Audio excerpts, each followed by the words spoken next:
Welcome, everyone. I'm Donald Buckley, Media and Entertainment Advisor to the Open Voice Network. Thank you for joining Show Me the Money, Monetizing Voice, Part 1 from the Open Voice Network. And thank you to John Stein, Executive Director of the Open Voice Network, Alyssa Frick, and Evan Snyder of Thrive Marketing Strategy, and Nathan Southern of the Linux Foundation for all the work they've done to bring this webinar to you, which is the first of 3 on this topic. We should be going about 30 minutes with 15 or so reserved for questions and answers on the back end. Welcome, Ron, good to see you. We should go about 30 minutes with 15 minutes or so reserved on the back end for further discussion and questions from the audience. Questions can be entered in the chat at any time, and we'll get to as many as possible during the final Q&A. We have a distinguished panel of participants today, but first, know that this webinar is being recorded and it will be publicly available. It is presented by the Open Voice Network under the auspices of the Linux Foundation. Linux Foundation meetings involve participation by industry competitors.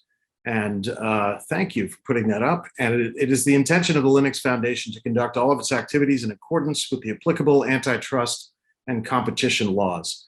It is therefore extremely important that attendees adhere to meeting agendas and be aware of and not participate in any activities that are prohibited under applicable US, state, federal, or foreign antitrust and competition laws. Examples of types of actions that are prohibited at the Linux Foundation meetings and in connection with Linux Foundation activities are described in the link that I will place in the chat. Okay, so first, onto the topic. This 3-part series will explore the financial component of the growing voice industry, namely where money will be found and how it can be applied in the voice ecosystem, how it can be found with voice and how it can be applied to voice. We will discuss how brands and agencies can justify the investment in voice with examples of B2B, B2C, enterprise, use cases that focus on revenue, operational efficiency, and cost reduction. So joining us today on the panel are Shamala Prayaga, author, speaker, senior software product manager at NVIDIA. Thank you. Roger Kibbe, Senior Developer Evangelist at Samsung Research America. Ron Jaworski, CEO at Trinity Audio. Nick Godfrey, Chief Operating Officer at Rain.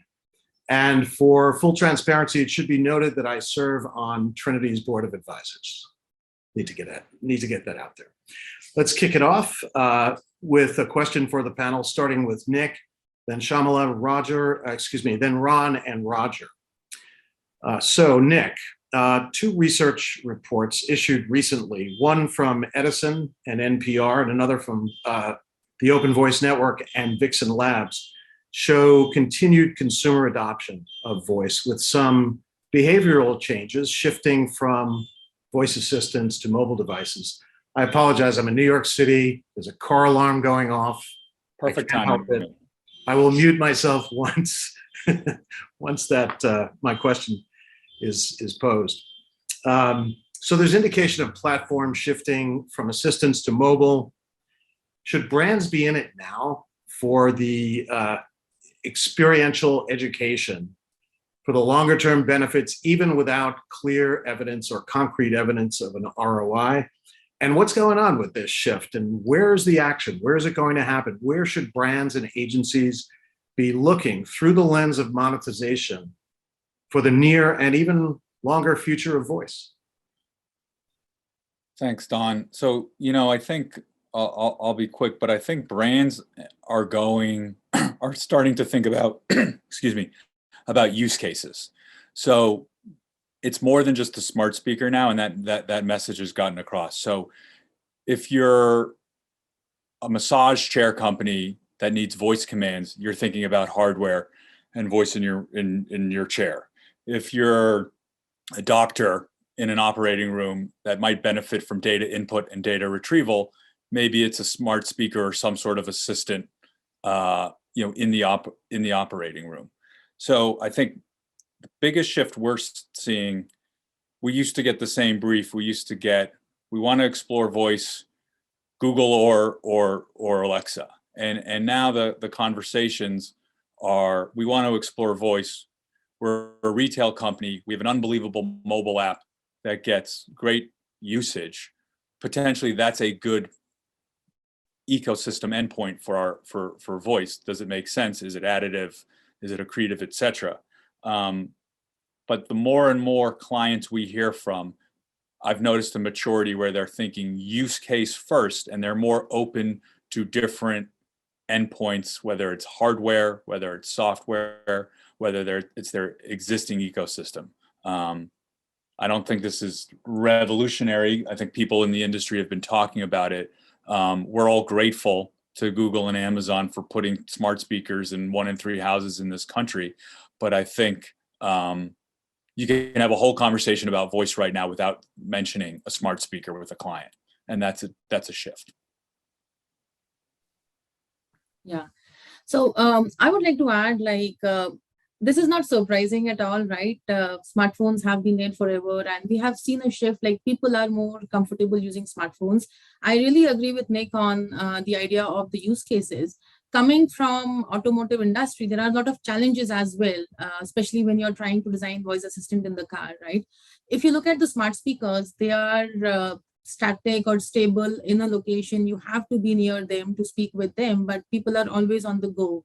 So mobile definitely gives them the convenience and the flexibility from accessibility standpoint also. But if you look at it from the standpoint of automotive in general itself, there are different cars, the hardware is different, the technology is different, there are issues with the microphone and the driver in one place, and so many different people in the car who want to use it, and the recognition system not being that accurate because of these issues. There's noise and all of these kind of things that's limiting people to use these kind of assistants in certain kind of situation, like at home or in the car. But with phone, of course, they have the flexibility. It's their personal information. You don't have to put the entire of information from your phone to the car. That's literally, going back in the technology age. So instead of that, you already have your data, you already have the information. So it is convenient to do it that way. So use cases will definitely drive it, but also there's a lot of competition, like in the car itself. Google has its own Google Auto services. Alexa has launched its own Alexa Auto SDK. And then they also have their skills and actions. Now, Google have completely got rid of the actions. So there are a lot of things like the shift which is happening in the industry, which is going to drive these adoptions. And definitely smartphone will be the most prominent place.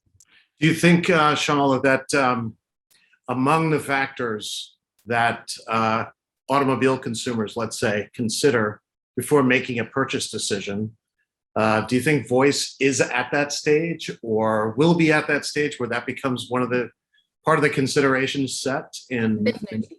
You do? Definitely. Yeah, because we've spoken with so many people, and with the autonomous cars coming up and giving more control, that will become more and more prominent, because I keep saying this thing, like when vehicle becomes the driver, voice becomes the companion, and that will happen pretty soon. Right. Yeah, thank you. Ron?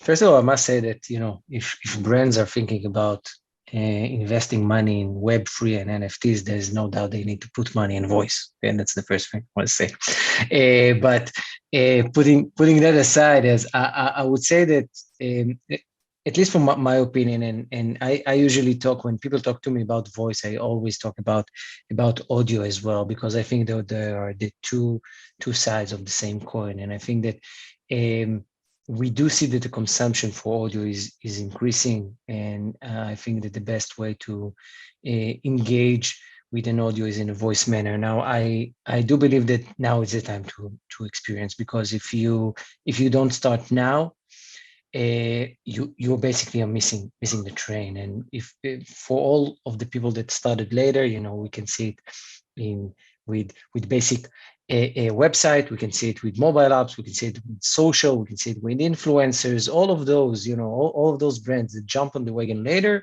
they missed a thing. And there is no doubt that voice is a thing, and it's a major thing. It's about brand, it's about advertisement, it's about content, it's about utilities, it's about everything. It's it's a form of communication with you. And if you think that you, in the same manner that you think you should have a website, it's the same thing in regards to voice. And this is the way I see it. So that's my 2 cents. Right. So just going back to two things I take from what you said. One of them is going to be reflective of something that Nick said at the top of this. The path towards brand awareness can be well lit by things such as a good social policy, a good mobile policy, and you're advocating clearly for a good voice or audio policy to drive consumers to the point of purchase. So monetization, which is our theme for today, seems to be a definite destination for an enhanced brand policy, which includes voice and voice technology and audio.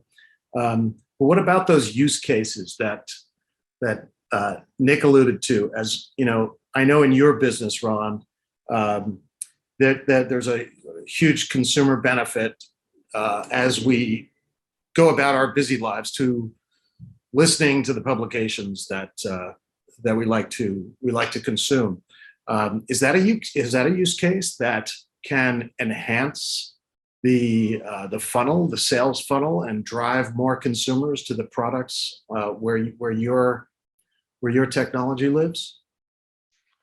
So first of all, definitely, we do see a correlation between users that are consuming mainly our product, of course, but audio in general on publication and subscribers. So there's no doubt that audio drives subscription. And by the way, it's not only we are saying that, and many other researchers are saying that as well. That's the first thing. But I think that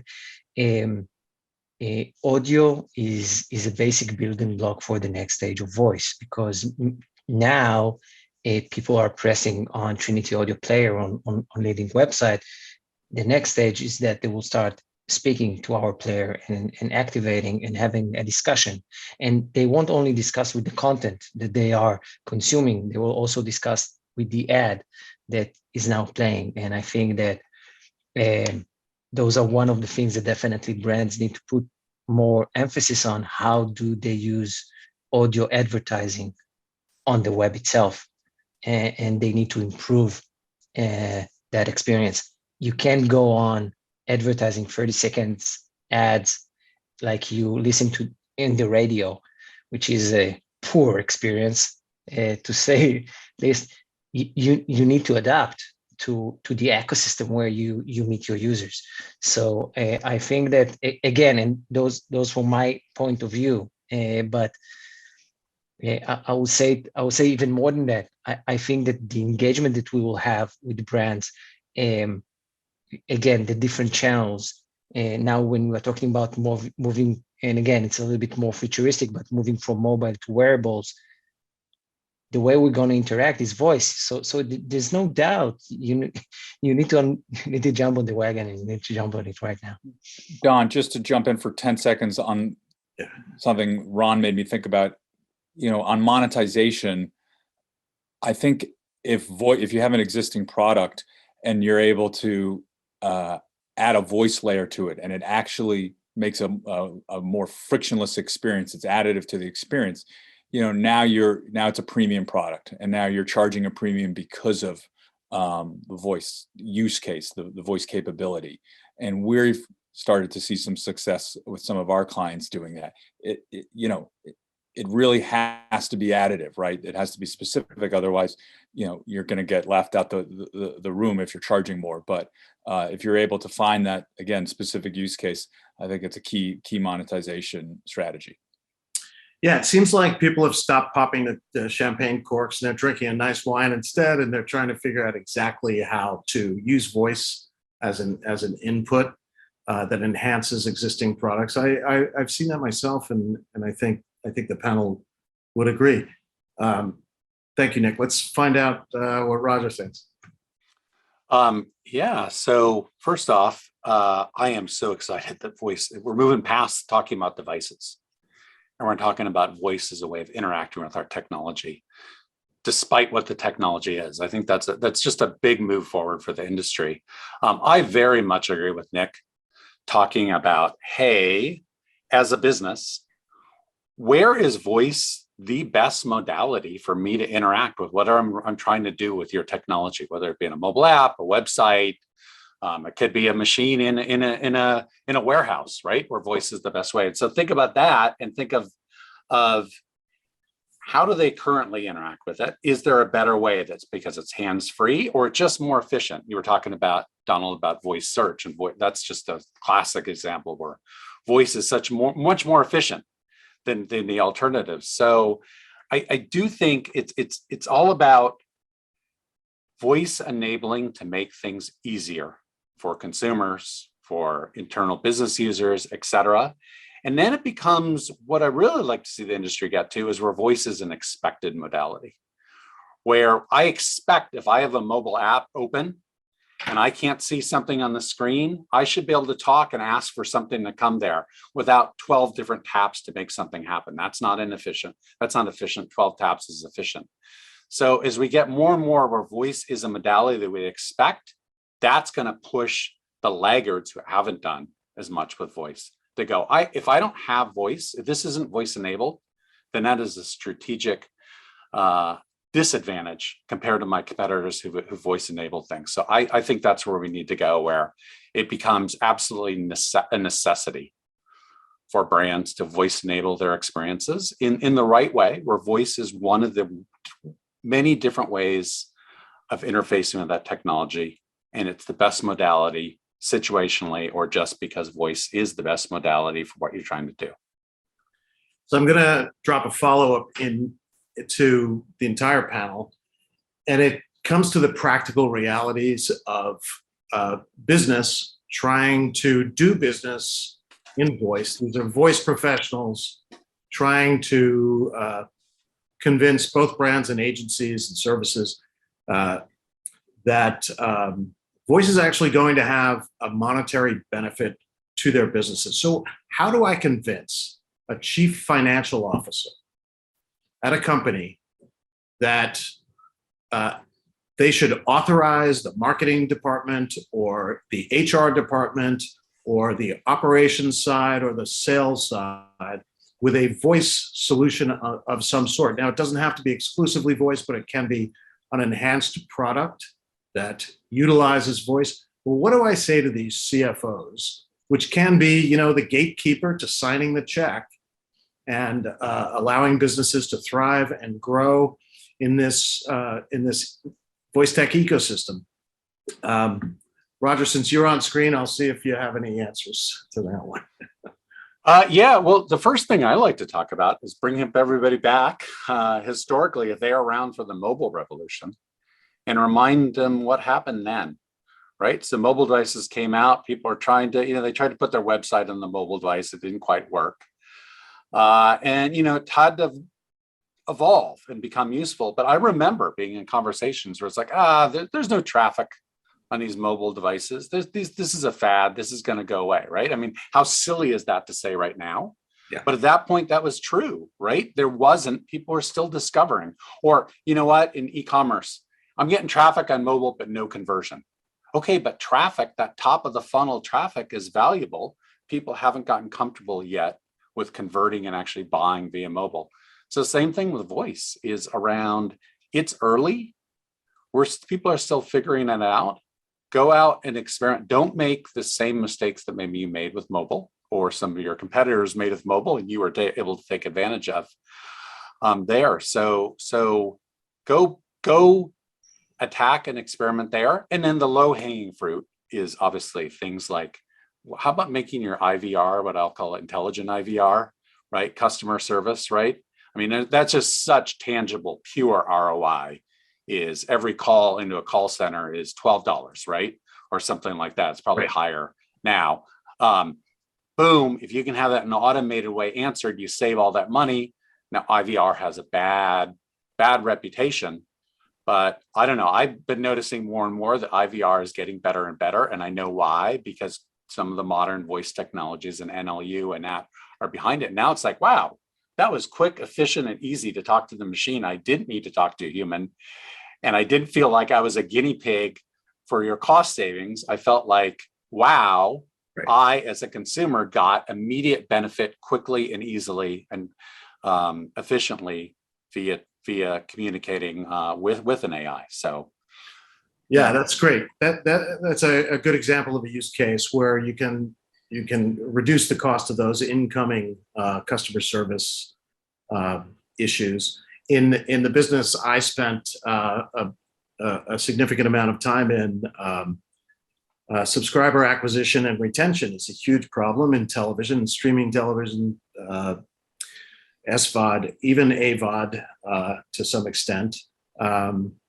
And the acquisition costs are always a challenge. And if I walk in the door with a solution that lower those costs, I'm going to get that CFO to sign the check.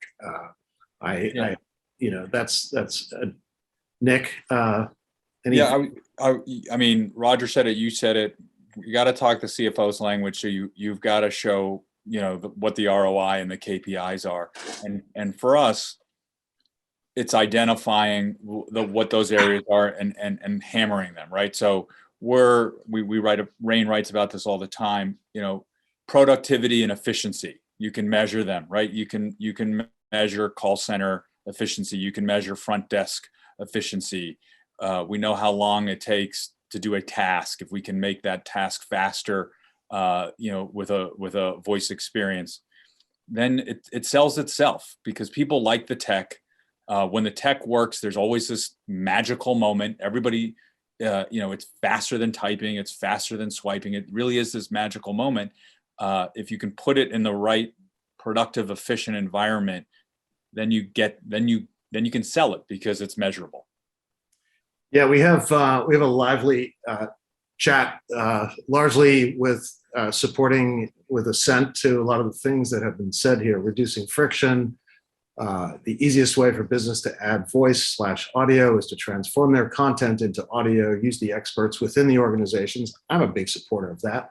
Identify the intelligence you've already got inside your orgs. Let's see. Instead of thinking about the customer journey and the marketing funnel, business can improve onboarding and retention, which improves the acquisition investment. Yeah, amen to that. And Shamala, would you like to jump in? Absolutely. So all great points. I would also like to say, talk the lingo which business understands, right? Like optimization, operationalize things. How can we optimize the business? So for example, when I used to work at Amazon, I once went to this call center where customers were calling and the agents were taking the calls. That entire process is so messed up. The agents have hundreds of calls coming up and they have to wait for such a long time.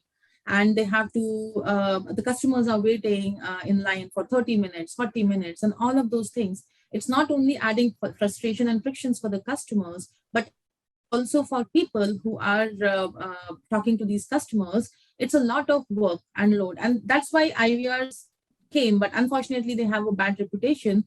But now there's technologies which are evolving, which is helping us make these IVRs smarter. And there's a customer we are working with who's trying to actually optimize the entire IVR pipeline and also voice optimize each of their agents' voice so that it sounds pretty much like the IVR sounds pretty much like the customer itself. So there's continuity of conversation and it doesn't feel like they're talking to an IVR, but they're talking to the agent the whole time. So there's a lot of innovation happening in that space for sure. But if we can tell how these numbers of hours of customers call can be optimized with the voice or the technologies we are using, that's one way. If you look at driveways, there's such a huge line, there's customers waiting, and there's always a lot of chaos because there's one person taking orders and trying to fill it. And there's innovation happening there as well, right? Like we are looking at drive-thrus and voice enabling. So the way businesses have to look at it is the optimization standpoint, the operationalized standpoint, the cost reduction standpoint, and they have to look at it from all of those aspects. It's not it's not always that you will receive money, but even if you're able to save money, that is the aspect of monetization as well, right? Right. So that's an important point. We have another comment in the feed here from Tahomir Dimitrovich, who says, enabling voice access to your business service is still a costly and complex task. Some narrow scenarios can be handled cheaply, but it is not enough to gain real momentum. Indeed, would love to hear from Shamala and maybe some of the others too, if you have insights into this. Do you care to comment on that? So let me read it again. Enabling voice access to your business services is still a costly and complex task.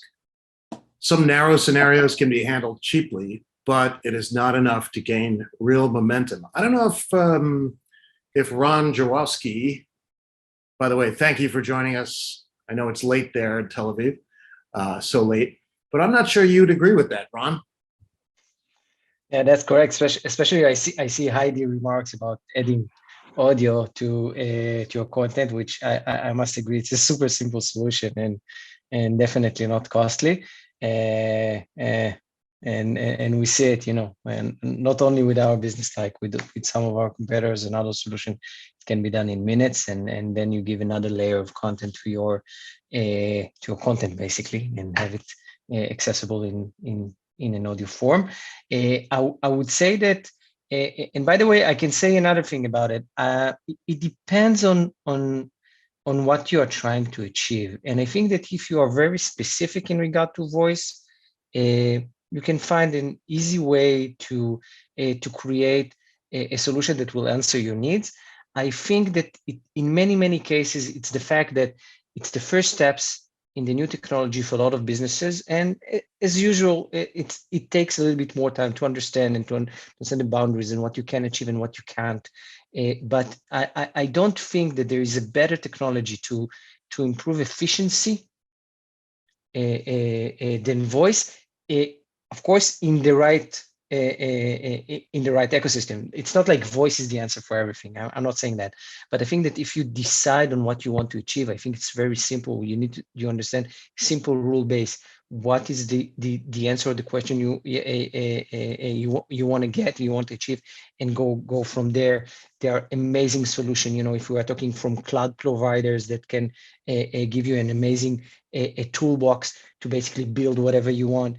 And it's, you need to dig, but I don't know, building a mobile app, it's definitely much harder than creating a simple voice utility that, I don't know, either can answer specific customer questions, or just, for a restaurant to hold a little bit the customers that are waiting to reserve a table, something like that, to manage the call until a human professional will join the call. So I think if you defined it correctly, it's super easy. And again, as Don, as you said, I'm a great advocate for audio. That's definitely should be the first step. And I would like to add one more thing, especially on the cost side. Like, yes, it is expensive, but also we have so many providers and so many options available out there. A custom voice creation used to cost like $1 million or $2 million just for one voice. Now the technology has evolved that you can create a custom voice with 30 minutes of audio, and you don't have to spend like millions of dollars. It could be done in thousands. So there are providers out there. You just have to pick and choose. You just have to think about it from the aspect like adding that cost, how much value will it give you, and how much it would reduce the additional cost you have. For all the different kind of use cases you have, for example, for the IVR or for the drive-through or for a chatbot kind of scenario where you're having a conversation and all of those things. So there are a lot of options available out there. Thanks that the technology is evolving. There are so many smart technologies and all. So I definitely feel there's a return of investment even for that. As I think Ron was getting on the point of voice enable the content that you already have, voice enable your question Q&A, voice enable your manuals. If you look at customer service, and if we're talking about there's their ROI, right? A huge number of questions that come across are already answered in some Q&A document. That's why they're in the Q&A document. So if you can voice enable that and get those answers there, I think you can get, without those deep integration of the business services, you can set some immediate and really tangible ROI there. The other thing I'd say about the services, yeah, it's always hard to, enable services and externally enable them. I will say that the mobile and web work that's gone on in the past 25 years has done a lot to a lot of companies API enabling their services. And so it may not be easy, but it's a heck of a lot easier now to go and say, I'm going to put a voice interface in front of this. Well, what APIs do you have? Ooh, we have all these APIs we built for our web presence, when we can use some of those and extend those to voice enable things. So the situation isn't as bleak as it used to be on the basis of some past technologies have kind of advanced the situation. I told the team in advance of this webinar that we'd be lucky if we got through 4 questions, and my prediction has come true. But I'm going to use Alan Furstenberg's comment in the chat to kick us off with what I think should be the final discussion. So Alan says, but isn't it just but it isn't just minimizing cost. It is also a good ROI with it. So it may be easy to add voice cheaply, but does it help you make money? And then parenthetically, I feel like that's the question we're supposed to be answering, and we're addressing the other end mostly. So we're going to shift it back, and I'm going to throw out, it's already 3:28. Time flies when you're having so much fun. Education, we talked about automotive a little bit, retail, health and wellness, media and advertising, synthetic voice, finance, tonal analytics, asset management, device-based voice tech, location-based voice tech. Can you cite examples, or forget the examples, can you look into the future for any of these examples of how brands can really enhance their existing revenue streams or create new ones in any of these areas? I tend to focus on media and advertising because that's my pedigree, but there are many, many others. Restaurant, retail, go on and on and on. Automotive. Anybody want to jump in on that one? I'll do a quick one because you mentioned restaurants. We've had a few really positive conversations and some interesting, innovative companies on the restaurant space who are looking at voice to help with training.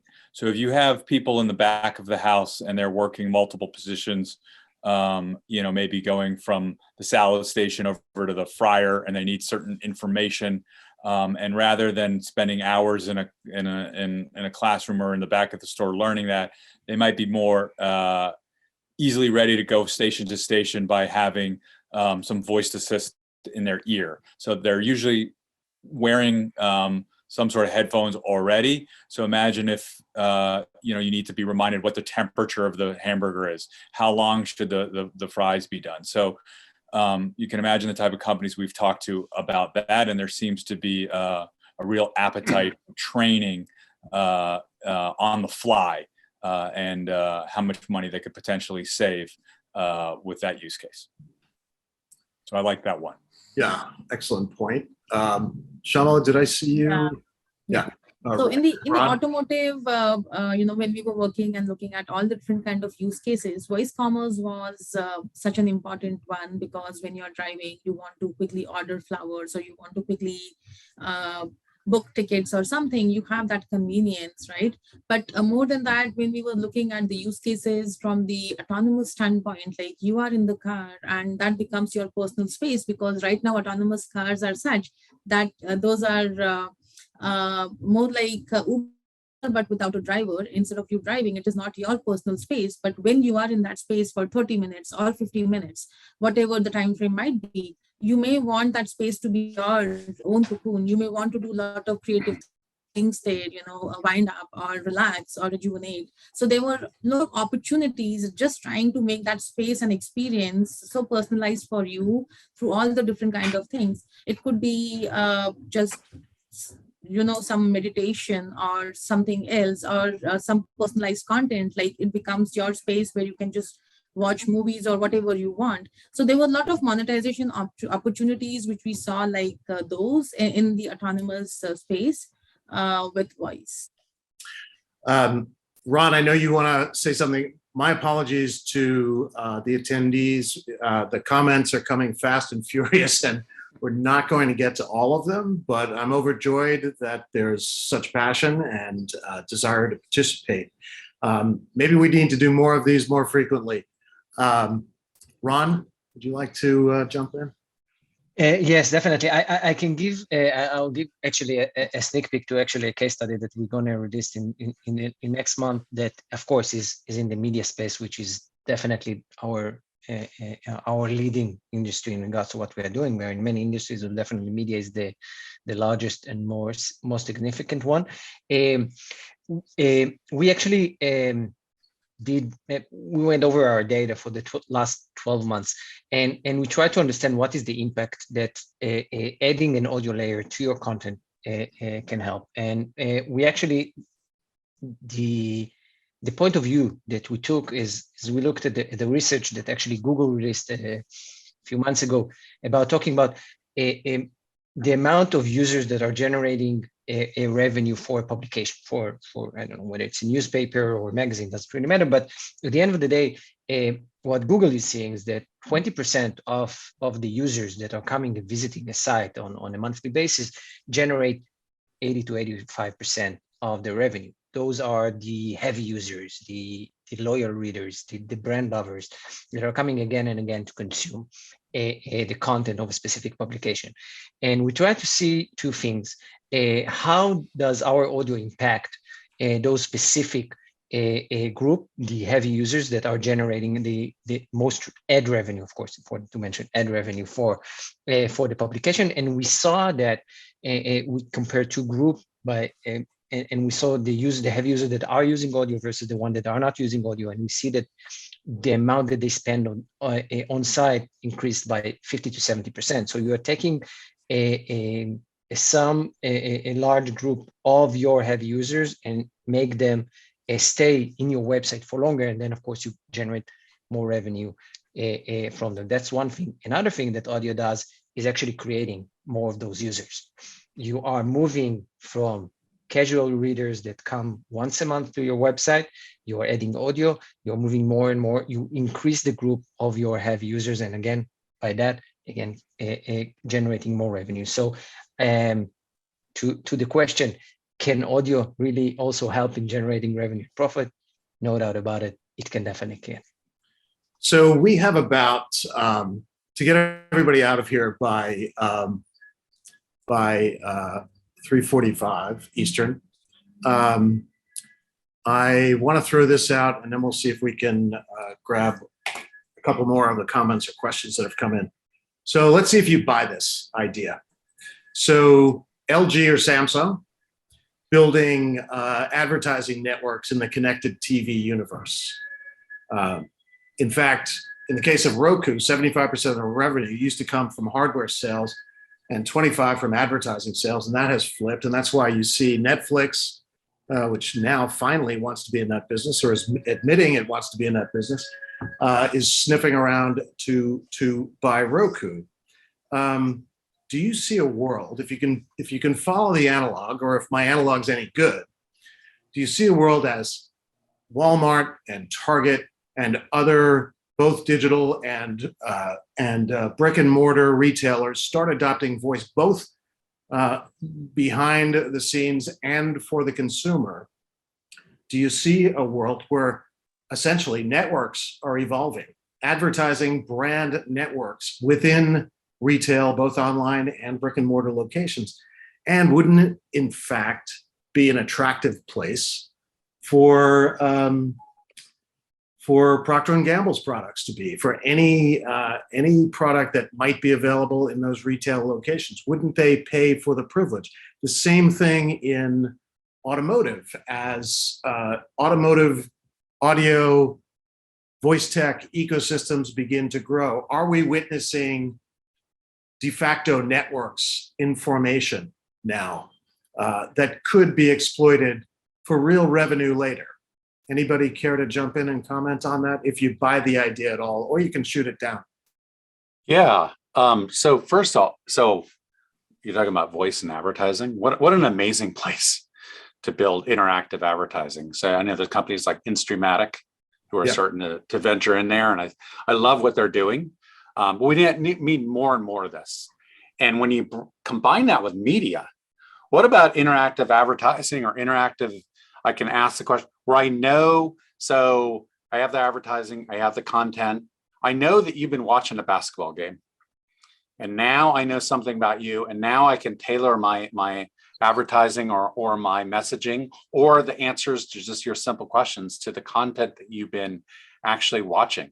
So I'm skipping a bunch of privacy concerns here, Right.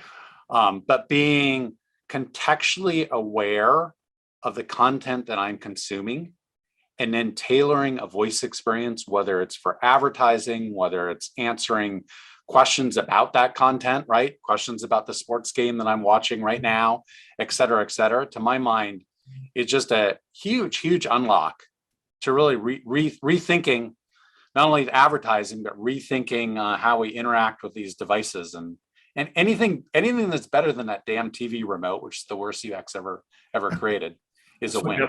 That's what got me interested in voice in the first place. Was my first.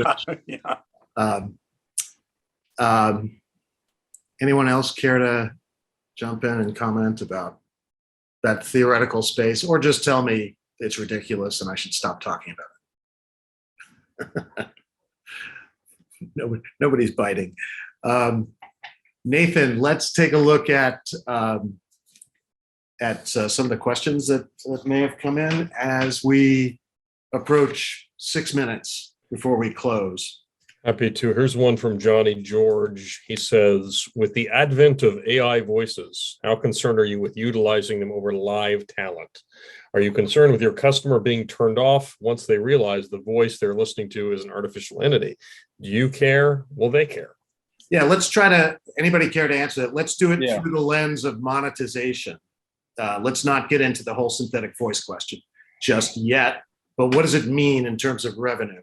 Yeah, so I could chime in quickly, thinking about the revenue part. But my answer to Johnny's question is I think it's the opposite.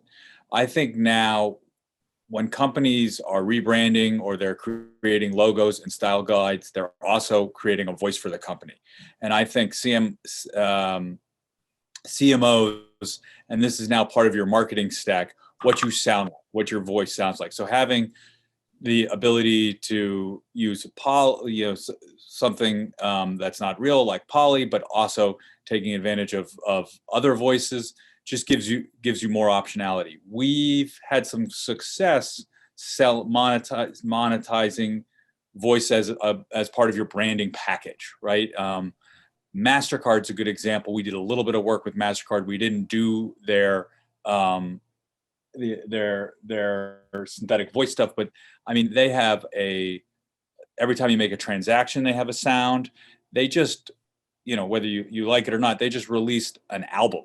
Okay. So they took audio to a whole new level where you have a corporate entity like MasterCard releasing an album. So I think voice, what a company sounds like, I think is a brief we get often, and is one that can be answered and monetized. Great, thank you, Nick. Anything else, Nathan, out there? And one additional question from John Lorenz. He says, so there is so much emphasis on commercialization in the now tech. Is there a path where monetization and commercialization help humanization? Yeah, that's a very good question. And definitely, I would say that's very important. We are talking about technology, we are talking about monetization, but if you look at the IVRs, right? And if IVRs are just the yes and no's or press 1 for this, press 2 for this, people get frustrated, they don't use it. So there's also the utility aspect, which is getting impacted. And industry is talking about humanizing some of those things, whether it is technology itself or the experience itself. So humanization is a huge aspect of it. And there are companies like Code or Behavioral Signal who's working on how we can humanize the technology by understanding the human emotions, like when they are saying something, are they frustrated, are they happy, and then tuning the entire experience and interaction around that. But at the same time, humanizing the technology itself, like making the speech recognition technology more customizable, or making the text to speech sound less robotic, more human, with more emotions and tonalities and expressions, and making the natural language system more conversational, like when two people are talking instead of more rule based. So there's a lot of humanization already happening in the industry. There's appetite for more. And I feel like this is definitely where the industry will be heading eventually, and that's going to help with more and more monetization. Yeah, I think the headline out of that is you can't have monetization without humanization when it comes to voice. Absolutely. It's just essential. Thank you, everyone, for joining this webinar today. Thank you to the panelists and the attendees. This is part one. Keep your eyes open for notification of part two, which I suspect should happen sooner rather than later. Thank you for your continued support of the Open Voice Network. For those of you in the United States, enjoy the holiday weekend. Please keep involved in the Open Voice Network. Tell your friends, tell your colleagues, tell your business associates. Watch for announcements. Get ready to shut us down, Nathan, and coming to the end of this. Good health, good happiness to everybody. Thanks once again.